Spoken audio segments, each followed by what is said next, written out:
Now, I have to ask about a particular set piece in your book. Now, granted, again, I have yet to read this, so we're going to try to stay non-spoiler because perhaps in the future we can have Captain Garrett back on here and then we can have a spoiler deep dive for those that have read it. But until then, I noticed a certain ship on the cover.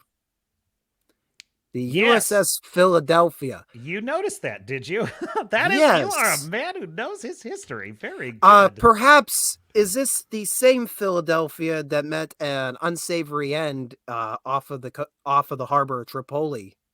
Yes, it was. Yes, you spotted correctly. There was a very specific reason I chose that ship. Now, I must mention both books take place in 1803. And the historical event you're probably thinking of takes place in 1805. So I can safely spoil that we're not there yet, Yet. but we are on the real historical USS Philadelphia, and the captain is Captain William Bainbridge, and it was very fun writing his character also because I read so much about the real historical Bainbridge, and I was like, I want to be as fair to, I have my own opinion of this character, this man, this real life man, and but I want to be fair to him, as much as I can. So I read as much as I could about his history, and I was like, okay, I'll take some liberties, but I'll do as faithful an interpretation of his character as who I think he was as I can. And history records that he was a captain who acted with distinction and did his duty well. But I think if you read between the lines of history, I don't think he was a particularly good leader. I think he was a very bad leader. And I liked the idea that John is forced to serve under a captain who is a bad captain. Not the worst captain in the world, but he's mediocre. He's just not a great captain. And he clashes with John's personality because John is all about the mission, his personal mission, and doing the right thing at all costs. And Bainbridge, and this is based on my historical research, is all about duty, honor, and appearances.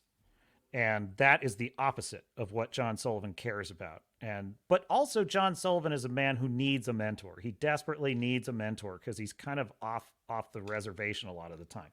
So now there's another historical character in history named Stephen Decatur, who was a real life badass, like a true lead by example hero. He was a real life Commander Shepard, in my view. He was a Yeah. real life Commander Shepard. I'm not kidding.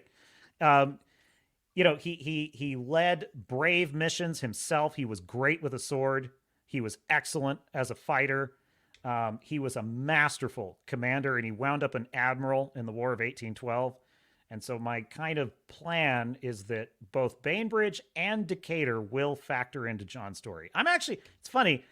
It's not like John is a fictional character, and his immediate circle are all fictional characters. However, there are a lot of historically real characters in this book, like the pirate Lafitte. Pierre Lafitte is in it. He was a real character.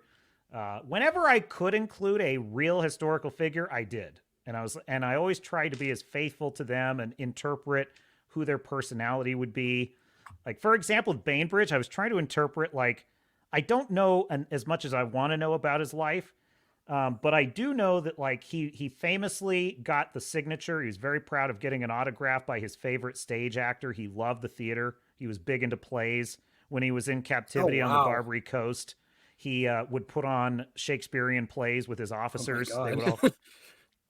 So when I was writing the scene of what his cabin looks like, I made sure to include that there's like an autographed copy of a playbill from that theater, which was the real play that he liked historically. I made sure to include that he's got like some musical, some musical, like what's the word I'm looking for? Like actual musical score from a Bach play or a Bach symphony that he had.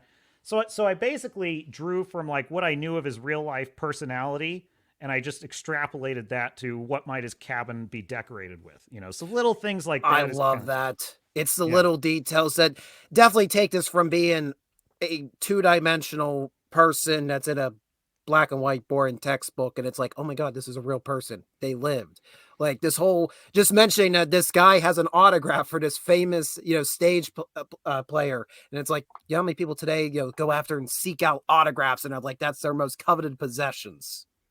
Yeah, absolutely. I'm like, it's very fascinating the life that a captain in this day of a frigate would have. It's very, and Fu Man Blue says John and the captain both cared a lot about duty, but John's duty was to his family and not a captain.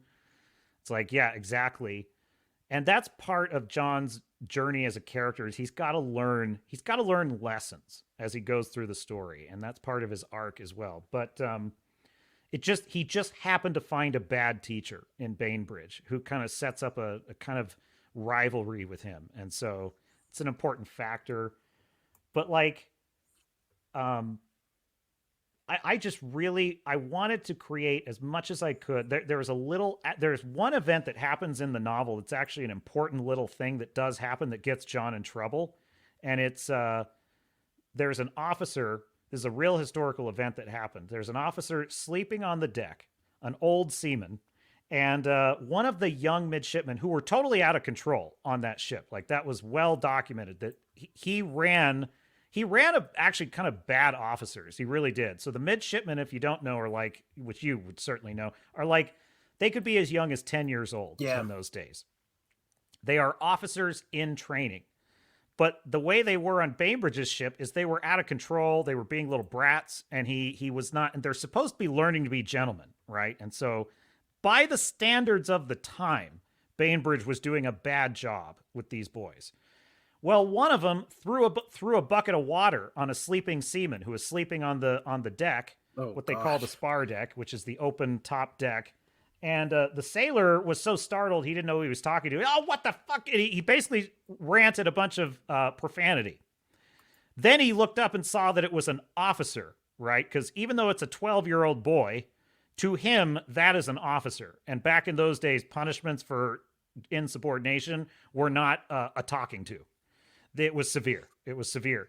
Well, before he could catch himself, he kind of apologized. Bainbridge happened to be walking by, and literally I put the exact quote that he said in my novel verbatim from history, and it was like, "You dare speak to an officer of my ship that way? I'll cut you into ounce pieces, you scoundrel." He had that seaman trussed up and flogged for that. Oh my god. Well, when I read that historical thing, I said, that's going in the book. But I sort of in my novel, I sort of recontextualize it as, okay, and then how does John experience that event? How do these characters experience that event? And so that character, the seaman, becomes a kind of supporting character in John's story. I call him Matthew Meadows is his name. And he's probably going to be a recurring character because he's kind of that perfect old salt. He's not an officer mentor, but he's kind of just like an older mentor for John, which I really like. So